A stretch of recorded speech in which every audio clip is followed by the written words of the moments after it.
नमस्ते, मेरा नाम विष्णु और आप देख रहे हैं हमारी वीडियो आओ देखे जाने की वीडियो। और आज के इस वीडियो में हम जो बात करेंगे, सबसे पहली बात करेंगे, देखिए हम जो बात करते हैं वो कंपटीशन के जितने भी एग्जाम होते हैं उसके बारे में बात करते हैं। और आज की जो बात होगी वो पूरी होगी बिहार के बारे में। बिहार के बारे में ऐसे 5 क्वेश्चन हम आपको बताएंगे कि जो कि बिहार से संबंधित है, और बिहार से रिलेटेड जो भी क्वेश्चन आएंगे आपको उसमें ये क्वेश्चन अमूमन पूछे जाते हैं।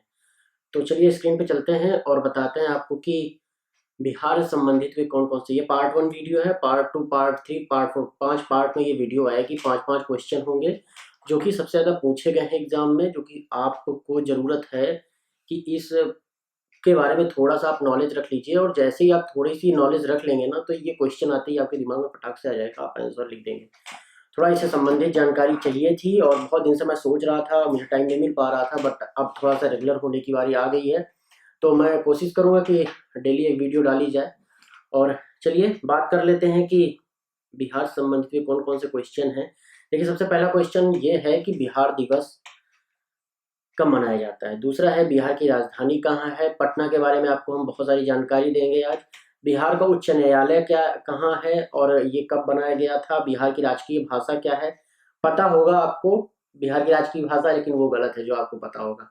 इसके बारे में भी हम बात करेंगे। बिहार का राजकीय वृक्ष कौन सा है, ये भी आपको पता होगा, बट उसके बारे में हम थोड़ा विस्तृत जानकारी लेंगे। ये 5 क्वेश्चन हैं, चलिए हम बात करते हैं। देखिए पहला क्वेश्चन है बिहार दिवस कब मनाया जाता है। देखिए आपको 3-4 ऑप्शन मिल जाते हैं, जिसमें 20 मार्च है, 21 मार्च है, 22 मार्च है, 25 मार्च है।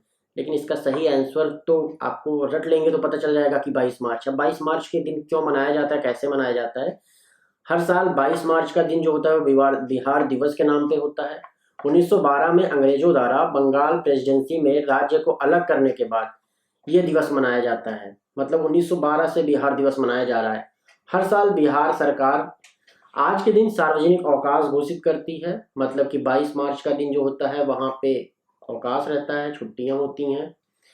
जो राज्य और केंद्र सरकार के अधिकार क्षेत्र में आने वाली सभी कंपनियां, कार्यालय और स्कूलों पर लागू होता है। मतलब ये सारी चीजें बंद होती हैं उस दिन। अब लोग परचून की दुकान नहीं बंद करते हैं तो क्या किया जाए भैया, उनकी जरूरत भी है, नहीं बंद करेंगे। दूसरा क्वेश्चन आ जाता है बिहार की राजधानी कहाँ है। बिहार की राजधानी कहाँ है, सबको पता है बिहार की राजधानी पटना में है। क्यों? क्योंकि भाई पटना बहुत बड़ा शहर है। और इसमें भी आपको देखिए 2-3 ऑप्शन दे दिए जाते हैं, जैसे पटना दे दिया जाएगा, पूर्णिया दे दिया जाएगा, दरभंगा दे दिया जाएगा, मुंगेर दे दिया जाएगा। बट सही राजधानी पटना है। अब पटना के बारे में भी बहुत सारे क्वेश्चन पूछे जा सकते हैं, तो आपको देखिए ये बताने का मकसद बस इतना है कि थोड़ी सी जानकारी आपको पटना से रिलेटेड भी मिल जाए। तो बिहार भारत के महत्वपूर्ण राज्यों में से एक है, सबको पता है। बिहार की जनसंख्या काफी अधिक है, मतलब जनसंख्या के मामले में ये तीसरा सबसे बड़ा राज्य है, पहले में शायद उत्तर प्रदेश है। बिहार कुल 38 जिलों में बटा हुआ है। बिहार में 38 जिले हैं। बिहार की राजधानी पटना है, सबको पता है। पटना बिहार के 38 जिलों में से एक जिला है। यह शहर गंगा नदी के दक्षिणी किनारे पर बसा हुआ है। मतलब आपको इसके बारे में आपको और थोड़ा सा अगर मैप देखेंगे तो आपको पता चल जाएगा कि जो गंगा नदी है वो चारों तरफ से घूम करके, जैसे इधर प्रयाग से घूम करके पूरा पटना में पहुंच जाती है, और इधर से जो सरयू नदी है अयोध्या से होते हुए ये भी जा करके पटना में मिल जाती है। इसी वजह से आप देखते होंगे पटना में बाढ़ क्यों आ जाता है। क्यों? क्योंकि घाघरा नदी, मतलब घाघरा नदी आगे फिर सरयू नदी, वही नदी आगे बढ़ते अलग अलग नामों से जाके गंगा में मिल जाती है, और ये इसमें तो सबसे ज्यादा बाढ़ आता है सरयू नदी में। दूसरी चीज, गंगा नदी इधर से हरिद्वार से निकलती है तो कानपुर होते हुए इलाहाबाद, इलाहाबाद से होते हुए इलाहाबाद में भी देखिए बाढ़ कितनी ज्यादा, मतलब पानी ज्यादा आ जाता है। फिर बनारस, बनारस से होते हुए आगे चली जाती है। और पटना में जब दोनों नदियां एक साथ मिलती हैं तो वहां पे हो जाता है बाढ़ का बहुत भयंकर त्रासदी। अब ये गंगा नदी के दक्षिणी किनारे पर बसा हुआ शहर है। इसके अलावा यह अलग अलग से सोन, गंडक तथा पुनपुन नदी से भी लगा हुआ है। वही जो मैंने आपको बताया ना कि ये सरयू नदी आगे जा करके किसी और नाम से हो जाती है, या फिर उधर से कोई और नदी बीच से निकल करके किसी और नाम से, मतलब कुल मिला जुला करके सोन, गंडक और पुनपुन नदी भी पटना के से लगी हुई हैं। तो ये जानकारी आपको याद कर लेनी चाहिए, क्योंकि देखिए गंगा नदी तो सबको पता है पटना में गंगा नदी है, बट ये सोन, गंडक और पुनपुन ये शायद ही किसी को पता हो, तो ये चीज देख लेते हैं। ये तीसरा क्वेश्चन आ जाता है बिहार का उच्च न्यायालय कहाँ पे है। अब बिहार का उच्च न्यायालय पे जो क्वेश्चन पूछे जाएंगे उसमें आपको ऑप्शन दे दिया जाएगा, जैसे पहला पटना दे दिया गया, दूसरा सारण, कोसी, मगध। भाई तीनों अच्छे अच्छे जिले हैं। तो पटना उच्च न्यायालय बनाम ही दिया गया है पटना उच्च न्यायालय, उसका नाम ही पटना उच्च न्यायालय, भारत के बिहार प्रांत का उच्च न्यायालय पटना उच्च न्यायालय है, जो कि पटना में है। अब ये बनाया कब गया? यह 3 फरवरी 1996 को पटना में स्थापित किया गया था। और एक सबसे बड़ी बात यह है कि अप्रैल 2011 में पटना उच्च न्यायालय ने घोषित किया कि अब हिंदी में भी याचिकाएं स्वीकार की जाएंगी। मतलब अब आप हिंदी में, शुद्ध हिंदी में लिख के दे देंगे तो याचिकाएं स्वीकार की जाएंगी। अब पता है पहले कौन सी भाषा चलती थी, मुझे तो नहीं पता है, इसका देख करके आपको हम बताएंगे। अब चौथा क्वेश्चन आ जाता है, बिहार का राजकीय भाषा क्या है? अब ये सबसे बड़ा टफ क्वेश्चन है। क्यों? क्योंकि अमूमन बिहार से संबंधित लोग कहते हैं भोजपुरी, दिमाग में ही भोजपुरी आएगा। जैसे आप से कोई पूछेगा बिहार की राजकीय भाषा क्या है, और आपको 4 आंसर, जो 4 क्वेश्चन के जो ऑप्शन दिए जाएंगे, अगर उसमें कहीं भोजपुरी है तो तुरंत आप गलती करके चले आएंगे। देखिए आपको क्वेश्चन में ऑप्शन क्या क्या मिल सकते हैं। अगर आपको कंफ्यूज नहीं करना है तो ऑप्शन इस तरह से मिल जाएंगे, हिंदी या उर्दू, संस्कृत या उर्दू, हिंदी व संस्कृत, या इनमें से कोई नहीं। और इनमें से कोई नहीं की जगह पे भोजपुरी भी दे सकता है। तो आपको एकदम बिल्कुल तैयार रहना है। देखिए हिंदी बिहार की राजभाषा है और उर्दू द्वितीय राजभाषा है, मतलब ऑप्शन में उर्दू भी है। अगर हिंदी और उर्दू का ऑप्शन आ रहा है तो आप हिंदी और उर्दू टिक लगा दीजिए। मैथिली भारतीय